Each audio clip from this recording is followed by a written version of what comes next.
Hey everyone, Ariel Adams here with the Spending Time podcast. I have a special guest, Daniel Sum. Hey Daniel. Hey, thanks for So having me. yeah, well you're gonna be having me soon. I am going to be your guest in Shanghai for an event that you and some of your colleagues have put together. This event is something that I'm really looking forward to, the Shanghai Watch Festival, the first one. Why don't we begin by just talking about what were you thinking that you wanted to put together a big watch event? Well, I think the main Kickstarter was hearing the news that Swatch had left Baselworld, and so it was we were talking about it, and we just kicked the idea about and saying, oh, why don't we actually have a something like this in China? Because SIHH and Baselworld, they are situated in a very awkward time for Chinese and generally Asians, because it's all around Chinese New Year, which is different every year. So it could be at the end of January, it could be middle of February. Generally in January, you're not really going to go to SIHH unless So, you can so did avoid you it. And did you then, invite the Swatch group? Did you ask them to come? no, we didn't. Well, because we had a limited time. So in light of not being able to really do it in January, February, or March, um, and I think the news broke from Swatch, I think, in the summer, right? So we thought, okay, the only time we're really going to have to do it is maybe November and December, because by the time it gets to April next year, probably somebody will have done it anyway. So you're So making it yeah. sound like it's a trade event, and that's not exactly that. So maybe you should explain a little bit more, not just what inspired you to do it, but what your goal was. Well, a few of my friends and I, we set up a collector group in Shanghai called Shanghai Watch Gang, and just through word of mouth, really, in the space of a year, it grew from 4 people to now close to 200 people, and that's all through word of mouth. And we met some great people along the way, and we wanted to give back to the collector. We all want to meet these watchmakers, all the people we read about, but we never have the opportunity to do so. So it's trying to provide a platform in China to let people to meet the people they read about. So you talk about it as though collectors are a third person, but you are a collector. Is this the event that you wanted to be at? Is this satisfying Yeah, something that you think needed to happen? yeah. I mean, I'm busy organizing the event, but I'm so excited about it as a collector. As a collector, I just when I never felt like I would have this opportunity to have all these people in one place together and be able to directly communicate with them. You just feel like when you read about it in the media or anywhere, you just feel like it's so far away. But to have them here is just amazing. So do you feel that being in Shanghai, you are quite detached from the watch world? Yeah, because not all Western media reaches China, and We heard. I have the luxury. I have the luxury of being able to fly to many places around the world. So, and I was brought up in England, so I'm familiar with a lot of the Western media, but few of it actually has any penetration here. And the local media that does exist here, I just don't think is very high quality. Um, so I feel that for the majority of Chinese, they don't really, I don't know really where they get their information from, apart from maybe their peers, So which let, shows the power of the word of mouth from Shanghai Watch Gang, you see, so I'm gonna because try. that's I'm how gonna it try to works. sort of like dissect a little bit of what you're saying here. Um, you are saying that you had, unlike a lot of the people that are your neighbors and maybe your fellow watch lovers, you had the experience of being raised partially outside of China. You brought back something with you that allowed you to appreciate watches in a different way, and it's like you want your fellow collectors there to get part of some of that experience. But I want to figure out like what that is. There's something that you saw that that you want other people in your city to know. What is that?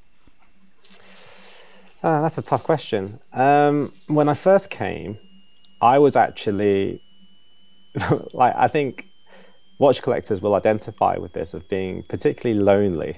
You just move to a new place, You want to make new friends, and one of your passions is watches, and it's not that easy to find. And when you do find them, the chemistry between the collectors is just amazing because you really value that person, and I feel like it's almost a good way to identify if this person's a person worth knowing, you know, to some extent. But and you also judge their watch. Let's be honest. Well, I may do, but I'm a collector that collects. I'm quite eclectic. You know, I collect Lange, but I've also, you know, got a Swatch. You know, Swatch System 51. Yeah. So put yourself a little bit in context as a collector. You mentioned Lange. You mentioned, you know, a Swatch System 51. These are very different types of watches. But, you know, what are you buying regularly? You know, because a Lange is an expensive watch. It's a grail for a lot of people. Obviously, there's stuff out there that's more expensive. But tell people the category of collector that you are, and then maybe say how you're similar or different than your friends that are also part of the Shanghai Watch Group. Well, I think I'm a kind of collector that really goes in for the story. Right, it's a story surrounding a watch. So I think that makes a watch really special. So my collection has a few Seikos. So one of the Seiko, I've got the Seiko Pogue, for example.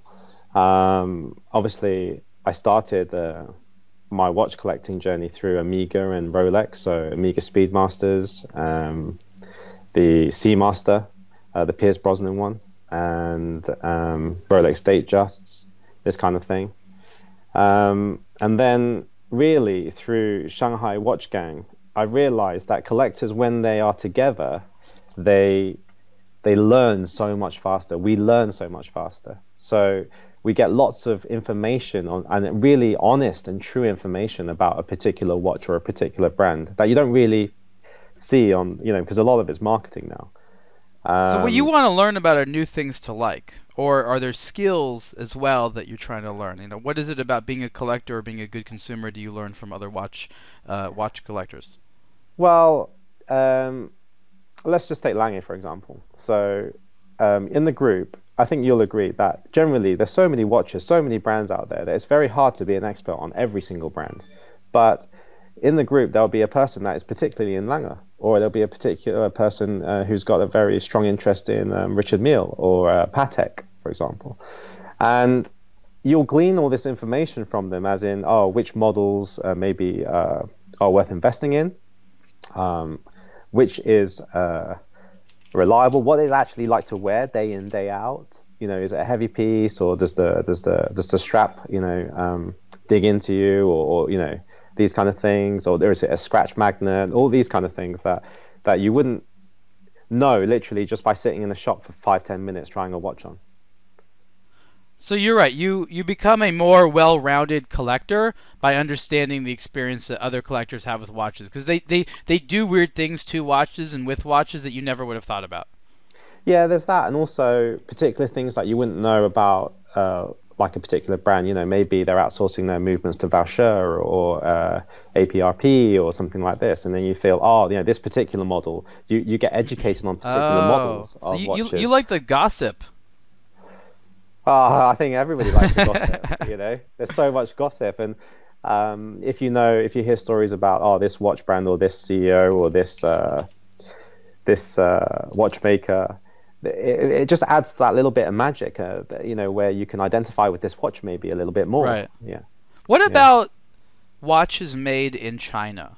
What kind of appeal or lack of appeal do they have for you, and that you see in some of your colleagues? I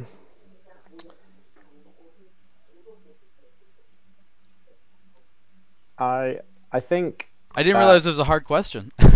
No. I think there's people with Chinese watches in the group, and I think, you know, I've considered them buying one as well. But I like I said, I'm really into the story, so it has to have a significance for me to identify with the watch to buy it. And in that case, I think I'm really just looking at maybe a Seagull, the 5-star, or they have an Aviator watch, because these have stories and they have significance to me anyway. So those are the pieces I would consider. Generally, I think that I don't know how well they do Chinese watches within the Chinese market, because everybody seems to just want to buy Swiss or European. Why is that, you think? What is it? I mean, obviously the whole world wants to buy European luxury goods, but you know, I think that in Europe especially, and this is a big topic I want to get into, they don't really quite get what appears to them to be sort of a watch craziness in Asia, especially China. It's like they know the Chinese consumer likes watches and spends a certain amount of attention and money on watches that other people around the world probably don't do. But I'm not sure that many of them understand why. Maybe you can help explain that. You asking why Chinese buy these European luxury goods? Is that the question? Well, I guess it transformed, right? So I think the first thing is why. What is the value in these European luxury goods, especially watches? And then maybe it's also in what is it about watches in the sort of larger scope of luxury goods? Because again, it's the Chinese consumer around the world that is, I think, according to a lot of people, keeping the industry on its feet, and that's very important.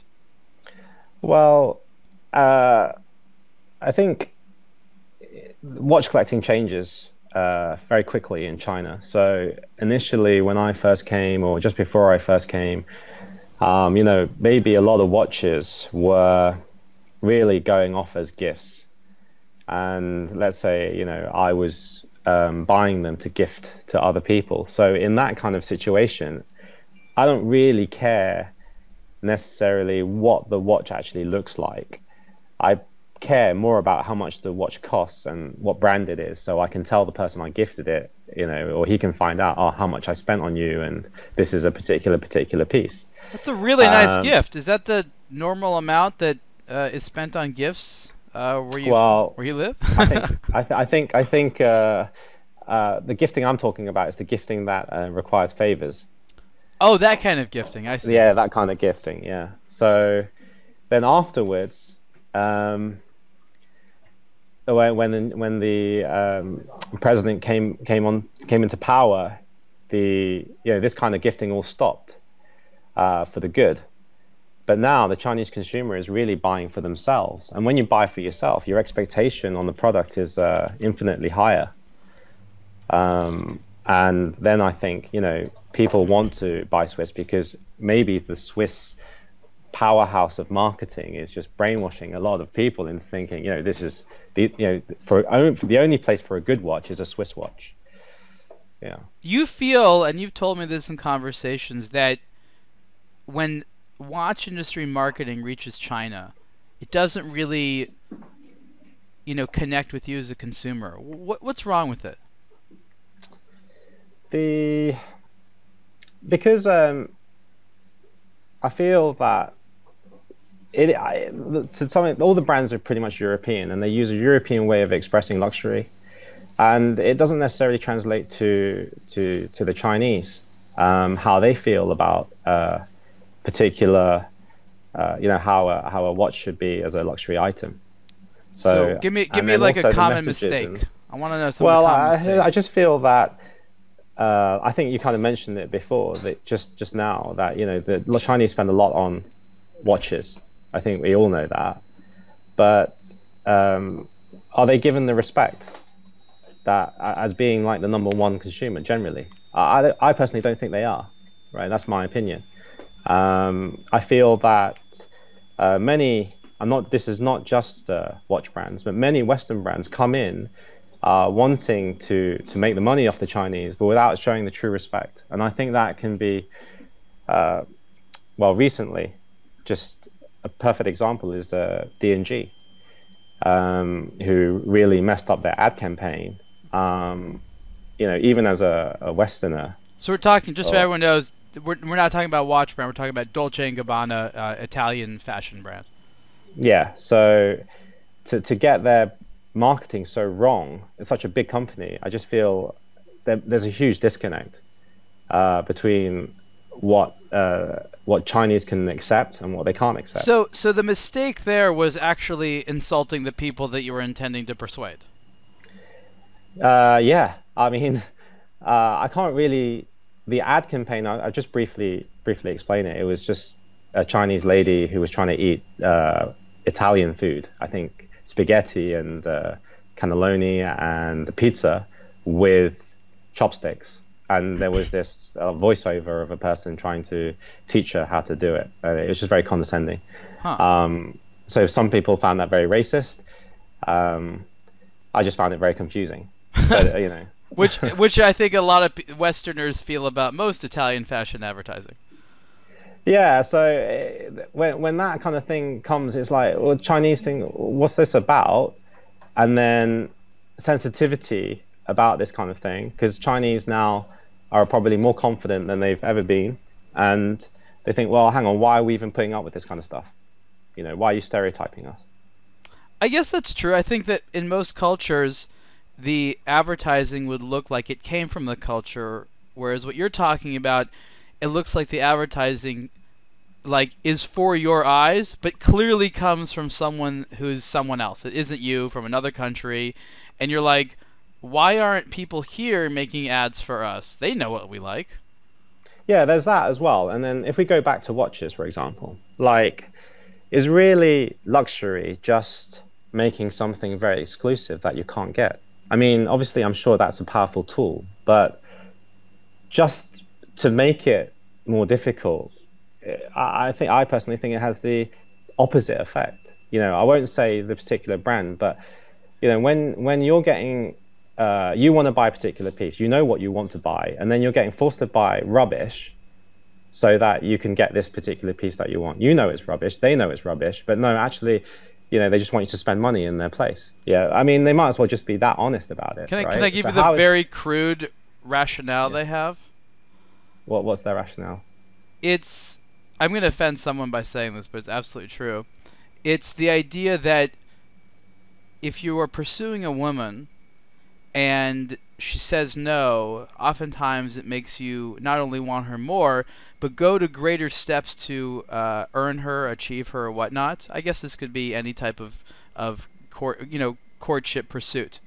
Let me spin that. Let me spin that around though, Ariel. If I said to you, okay, the same lady says yeah, okay, says no, but then she says to you, do you know what? I'll say yes if you buy me a Ferrari and then buy me this. How do you feel? I'm sure that happens all the time. You're right. It's the right amount of give or take, right? I think the brands believe that the consumer is willing to do way more chasing than the consumer is willing to do. It's like the consumer needs to do some chasing. And with watches, part of the chasing is I got to afford it. Like that's a big part of the chase. But to be able to afford it and then say, "Oh, but your your journey isn't done yet. You now have to be exposed to this." People are like, "Really? Wasn't affording it enough?" So I think that's a little bit where some of the frustration is. You're like, I not only learned about this product, and I know about one that requires education and sophistication to appreciate and wear properly, but I'm also able to afford it, but you're telling me, no, that's not enough. You're right. I mean, that would be insulting to anyone. I feel that the Chinese market is hugely segmented, right? So you've got people probably that and each segment has a lot of people. So you have people that really know what they want, and then you have people who don't really know what they want, but maybe they have a lot of money to spend, right? I can't see in either scenario where a scenario of trying to force someone to buy something they don't want is attractive, right? Just for the sake of getting the piece you want, and it could be even more expensive than the piece you want. You know, maybe 10 times more expensive. So, you know, I think the brand should just be honest and say they can't push the watches out, and this is the best way that they offloading their stock that can't move. Well, that's what it really is, right? Let's be honest. It is, but you know, and all the things you're talking about in regard to ways that you see brands treating consumers is true, but I have to say none of these things are just happening in China. In fact, these things are happening probably equally everywhere. This sort of what's seen as a disrespect of the consumer. I mean, here in America, we don't have Americans really making watch ads. It's just the European ads that they poured over here, and maybe people aren't insulted, but okay. they sure as hell aren't effective. Yeah, I think like in terms of if we're talking on marketing, for example, like But what my understanding of how it works in China is that, I'm sure people, your listeners, are aware that a lot of the Western media doesn't penetrate into China, including Facebook, Google, Instagram, all these kind of stuff. But they do have their own social media platforms, mainly WeChat and Weibo. And let me just kind of briefly summarize in that many watch brands, their HQs in Switzerland, they have a local team in China. The local team has to fulfill certain KPIs, and you really have to ask question marks on whether these KPIs are actually even effective, on these kind of platforms, because I don't think they are. If my example of just telling you that Shanghai Watch Gang grew from 4 people to 200 people in the space of just over a year shows you how powerful word of mouth is and getting the key people in the right areas, and not necessarily all this social media, which is all the rage now. Well, I think it shows you that people that like watches not only also want friends, but get more enjoyment out of watches when they get to chat about it in person with one another. I couldn't agree. I mean, look, I told you this story. I've told many other people. That's the reason I started aBlogtoWatch, is I didn't have enough friends in the real world that I could chat about watches with. If I did, I probably never would have started aBlogtoWatch, going to the internet seeking, like-minded weirdos. Yeah, it sounds a bit like my job. But I think there's another element in the fact that the whole business in China is done on relationships. Anybody who's worked in China knows that, right? Which means that those connections between people are, I would say, more important than you would have in Europe. They are the key, the foundation, the cornerstone for building business. And when somebody says, like I'll just give you an example. When you have a question on how to do something, I don't know, driver's license or sorting out something like a visa or something, yeah, you'll probably, I don't know, go on the internet and find it out, right? Find it on Google, yeah. In China, your internet is your network of people. So I won't be going on to the Baidu or any of these search engines. I'll be calling my friends up straight away. I need to get this done. Do you know how to do it? Right, because there'll be probably infinite ways of actually doing the same thing, and all take different amounts of money and probably different efficiencies in terms of speed. So that's the importance of having your network. So people here, when they want to buy a watch, right, they'll call me. They'll say, "Oh, Daniel, I want to buy a watch, right? Who can you recommend?" So I'll be like, "Yeah, okay, you go to this person. This person's trustworthy. He can sort you out, give you a good deal, say it was from me, blah blah blah, done." It's a lot quicker, right, than I think other places. So how do you grow? I think you're telling me that the watch collector community in Shanghai, and I'm guessing other places in China, but you're in Shanghai, is ripe for development and growth, and a lot of engagement. And look how quick we got to this number of people. Look how engaged everyone is. What do you think would be an ideal scenario for how the powers that be that make and sell watches interact with the community? You're saying that you want to do things in person. You feel that you guys had to do it yourselves because the industry or the sales people were not doing it for you. What can the industry do for you guys? I think they could actually think about working with people like ourselves, like collector groups, in actually doing more stuff offline. I think this is far more powerful than the stuff they're currently doing offline and also online. So what they currently do, I think you've probably been to endless amount of brand dinners, which, I thank you to the brands for treating me, but they follow the same format of dinner, food, and a presentation. And then basically you're showing these watches to basically kind of buy.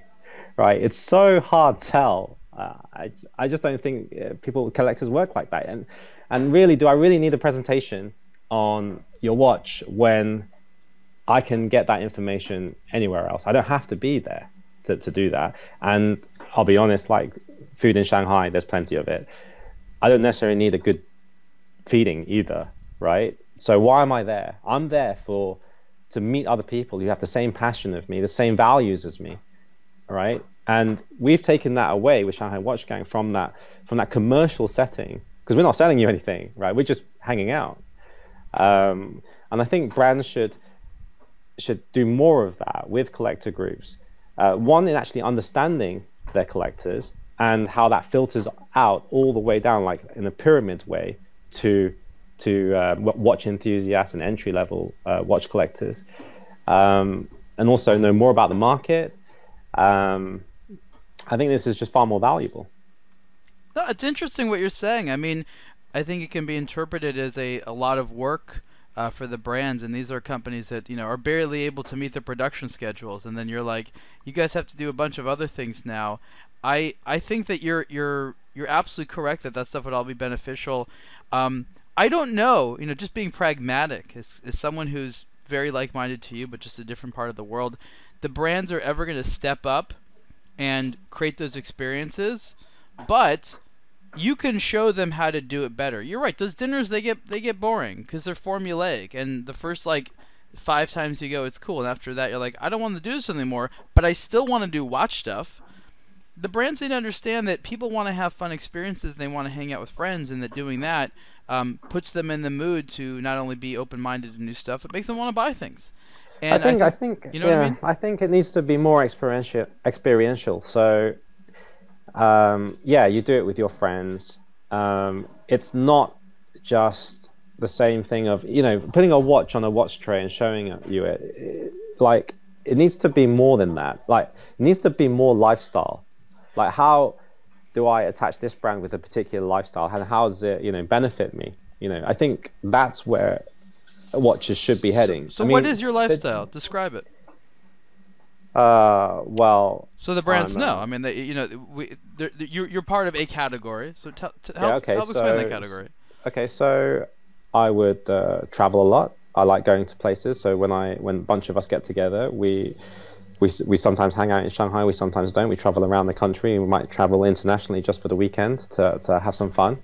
When we have some fun, it could be smoking shisha, chilling out with your friends, drinking. Maybe some nice ladies may be involved. We might go and watch like Formula One or like racing. We go clubbing. I think. So what I'm hearing is the lifestyle of a healthy, active young man.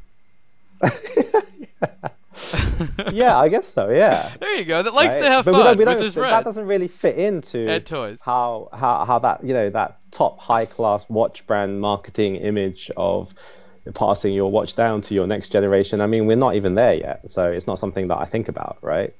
Well, I think the problem is there's not a lot of, I'll call them big name brands that are getting the marketing to your demographic done right. And you're feeling this sort of like deficit. So there's plenty of watches that you like out there, but like you're finding it difficult to connect with any one mainstream brand. And you find it a lot more easy to connect with these independent brands. Yet the problem is there's such a few number of people out there in the world that know about it, so they have to be part of this very niche lifestyle for you to be able to celebrate your lifestyle. I agree with that completely. Yeah. I agree with that completely. So since the Shanghai Watch Gang, I had a trouble buying watches because I was seeing so many watches and feeling so many watches and working with certain brands that it certainly, for someone like me who mainly buys for story, you lose the magic, right, for sure.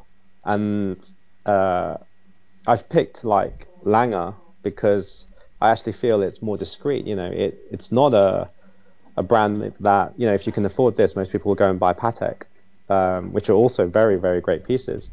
It's just that the Pateks I want are just totally out of my price range right now. Welcome to the club. But Lange, is a low production. The finishing and everything's right there.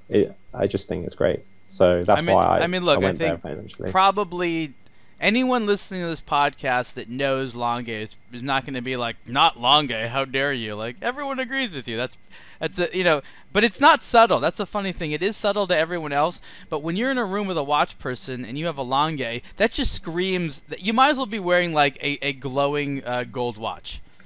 Well, that may be the case, but trust me, that's not the case in Shanghai Watch Gang. Really? So it's under the radar there.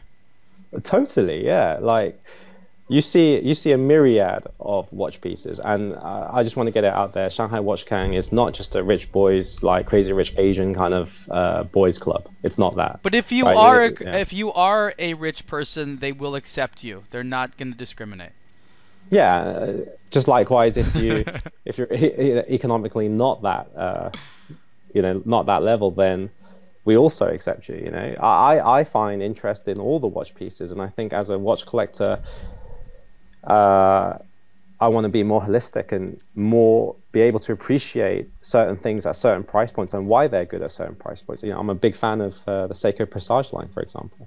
Yeah, I it's like a great good stuff. G-Shock myself. Okay, I so think a lot of us have G-Shocks. So I do as well, and I think that you're onto something here. But so this is the problem that we need to solve, and I don't know that we're going to do it in this conversation, but this is the problem. I heard this from a lot of people that start to go to these collectors' events. They walk away sometimes feeling a little bit resentful, and what they say is like, well, I don't. Not everyone has to have money. And sometimes, like, what do you mean? They're like, oh, all those people, they can afford so much stuff. And I'm like, not all those people have that much money. And he's like, well, they all look like they do, or are trying to, trying to show off. And there's a sort of show offness that comes with, having and showing off expensive stuff. How do we get around that? How can you go in there with something cool, but there doesn't necessarily need to be this wall where people feel like, oh, well, I can't go and have that conversation. I can't afford that. You know what I mean? How because do we yeah, bring down the yeah. pretense? Well, I think you actually have to show interest in their timepieces. Whoever comes in, new or regular, whatever they're wearing it for a reason. They bought that watch for a reason. What is their story behind that watch? And you have to show interest in that. You can't just show interest in these hot pieces because they're great. I mean, everybody obviously they're hard to see. Fair enough, right? But every person buys because maybe there's a personal story that made them buy that piece, and it's not really related to money. Um, and the magic in watch collecting is, like, a friend of mine says this thing, and I really agree with it. Watches are actually, just pieces of metal. It's people that give them stories, people that give them character, people give them that persona, and it's the people that are interesting. The watches are just a tool in that way. To highlight your taste, but they're a reflection of you. And I think if you focus just on the RMs, the Pateks, all these high-end pieces, APs, then yeah, you're going to lose that particular group. But that group, you can never dismiss them, because maybe one day they will get to Patek. They may get an AP. They might not. It's totally up to them. But everybody's watch journey started somewhere, right? And I'm pretty sure that most people didn't start off an AP and Patek, right? They started on more of an entry-level brand like Seiko or something like that, which make also great watches. So to kind of disregard what you went through just because you're at a certain level, it's not the kind of person I would aspire to be. Well, I'm going to have a sort of similar gripe there. And there's those people that come to the hobby with money, and they try to shortcut the road to learning about watches by being like, hey, what should I buy? They just ask people what to buy. And I'm like, that seems kind of not unfair. It just seems like they're really like losing out. Because if you just come in and you try to take a shortcut and you don't go through that process, those stepping stones, I agree. So I think you and I both agree that you have to sort of earn the ability to understand certain watches, because it doesn't come overnight. Like, there's just layers and layers of this is why this is a good watch. And when people try to not take that part seriously, it can be difficult to have a conversation with them. Well, I agree with that point, totally, because you can spend a lot on a watch, but it's embarrassing if you can't even explain why you spent that much money on that watch, why it was so good, why it was so worth it. If I spend less on the watch, but I know everything about the watch, I know why I bought it, I had to source it, all this kind of stuff, I think it holds more credibility amongst the watch collector group anyway. Not, I don't know about other groups, but certainly in the watch collector group, you should know why you're buying. You should know, but then again, when you have a large group of males that, buying all these expensive pieces, I would say it's also very easy to get kind of lost in the game in getting a new piece, and you're forgetting actually why you're getting the piece why you started collecting watches in the first place. Does that happen to you? Not to me, no. But I'm sure to certain other people, you know, they kind of might, like you say, spend less time actually thinking about what they want and thinking what maybe other people want them to wear, you know, or want them to be seen in. Well, we You know? want to, we're a pleasing species, and we want to make people around us happy. I think that it's easier to learn what the watches that are part of the conversation are than to actually go through all the watches out there, like someone like I try to do, and try to determine like what is the best and what is the most interesting. Like that's an awful lot of work. It's easier to try to listen to what I'm talking about than try to make the evaluation on your own. True. Yeah. So Which I think is you know what I mean. which It's, is like yeah. Which I think in like for something like Shanghai Watch Festival, it's great. We've got like over 200 people coming on the first day. All you know, some are flying in. You know, we never knew the support would be so great of people actually flying in from Asia to Shanghai to see. Where are they coming from? Name some of the places. We've got Turkey, Okay. we've got Greece, we've got Vancouver, we've got Sydney, we've got Melbourne, we've got Singapore, Hong Kong. Yeah, these places. What about Malaysia? Okay, so other than Malaysia and Hong Kong, what other places in Asia are people coming from outside of China? Singapore. Singapore? And Korea. Korea, we have a few. So let me ask you. that's it. I'm going to ask you a question, and I want to know sort of the way you perceive it. I think in the West, at least for me, we don't sort of group together like all of Asia as having one taste. I'm like, Japan has one type of taste, China has one type of taste, Thailand has a type of taste, Korea has a type of taste. Do you guys also segment it and say, oh, in that country they like it a little bit different than us? Or do you feel that there's sort of like a similar taste around the entire area? I think they're similar tastes, to be honest, because, like I said, we all travel around. So a lot of these collectors are mainly, they're not based out of one city. Right. And what I will say is, like, maybe Japan has that that persona of when you buy a piece in Japan, it's just an amazing kept, well kept.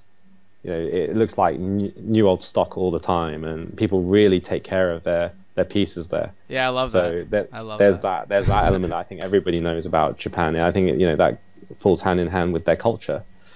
But in terms of Singaporeans or whatever, I don't think it really there's differing tastes. Interesting. I think that's why people are converging. Because they I think at the end of the day, Orientals, Asians are very different to Europeans, and the way we communicate, way we build relationships is also very different. And the Shanghai Watch Festival is a perfect platform to aggregate all these Asian communities, Asian collectors, to one place where, to be fair, it's not that far for them to travel, and they get to meet like-minded Asians.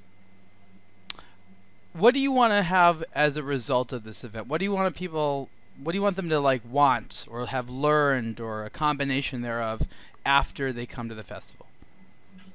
Well, I'd like to expose watch collecting culture to the larger number of Chinese. Why is this hobby particularly special to me? And I would like to translate that message to more Chinese people and get them on the watch collecting journey.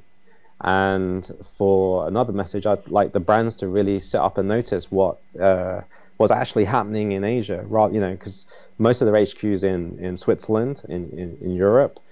We're putting up hand up and saying, we're here to help the brands as well, communicate their message to the local Chinese effectively, but also we're just here to help, really, connect the Asian collector with watches and watch brands. Cool. Okay, so Daniel, thank you so much for this conversation. The event is the Shanghai Watch Festival. It is December 8th and 9th in Shanghai. Daniel, where can people go to get more information about it? Well, it just shows really how China is. I mean, we'll have a website up very soon, so people can read more information on that. But everything else, Instagram, and through WeChat. Those are the ways you're going to find out about it. Okay, thank you. Thank you very Everyone, much. I will be there at the Shanghai Watch Festival. Daniel, I look forward to seeing you there. Yeah, I really look forward to seeing you and catching up too.